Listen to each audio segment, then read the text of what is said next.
मौलाना साहब जो YouTube channel ज़रूर subscribe कंदा।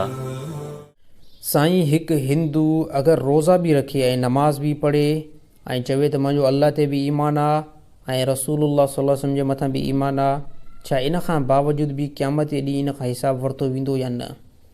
अच्छा, हिकिड़ी ॻाल्हि जेको आहे ज़हन में रखणु खपे, कोई बि दुनिया जो इंसानु आहे उहो जेको नमाज़ बि पढ़े थो, रोज़ा बि रखे थो, यानी इस्लाम जे तमामु अहकाम ते अमल करे थो, उन सां गॾोगॾु चए थो मां अल्लाह ते बि यकीन थो कयां,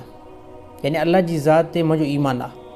अहिड़ी तरह तमामु रसूलनि ते बि मुंहिंजो ईमान आहे, नबी सल्लल्लाहु अलैहि वसल्लम ते बि मुंहिंजो ईमान आहे, अल्लाह जो बंदो बि आहे ऐं अल्लाह जो रसूल बि आहे। ऐं उन सां गॾोगॾु चवे त मां नबी सल्लल्लाहु अलैहि वसल्लम खे आख़िरी नबी बि मञा थो, त सर इहो बंदो इक़रार करण वारो हिंदू न रहंदो। इहो हाणे हिंदू जी लिस्ट खां निकिरी करे इहो हाणे मुस्लमान थी वियो। छा त ज़बान जे हिकु इक़रार सां बंदो इस्लाम खां निकिरी करे कुफर में दाख़िल थींदो आहे ऐं कुफर खां निकिरी करे इस्लाम में दाख़िल थींदो आहे। जेकॾहिं कंहिं बि गैर मुस्लिम कंहिं बि दुनिया जे इंसान जो इहो इक़रार आहे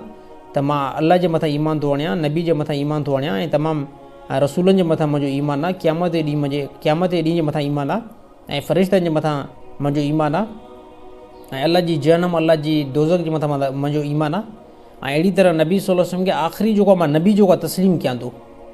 त सर इहो बंदो हाणे इस्लाम में दाख़िल थी चुको आहे। इहो बंदो मुस्लमान आहे, हिन खे कंहिं क़िस्म जो कोई हिंदू चई नथो सघे या कोई बि हिन खे गैर मुस्लिम चई नथो सघे। तमामु एतिरी गवाहियुनि खां बाद में इहो बंदो हाणे मुस्लमान थींदो। बाक़ी दिलि जो मामिलो अल्लाह जे हवाले करिणो आहे, त असां हाणे दिलि जे अंदरि अलाए कहिड़ा ख़्याल आहिनि। सर इन शयुनि जी जॾहिं इक़रार करे थो ऐं इहे शयूं असांजे साम्हूं करे थो, नमाज़ बि पढ़े थो, रोज़ा बि रखे थो ऐं चवे थो अल्लाह जे मथां ईमान आहे, रसूलुल्लाह सल्लल्लाहु अलैहि वसल्लम जे मथां मुंहिंजो ईमान आहे ऐं नबी सल्लल्लाहु अलैहि वसल्लम आख़िरी नबी आहिनि, इन खां बाद में कोई बि जेको आहे नबी न ईंदो ऐं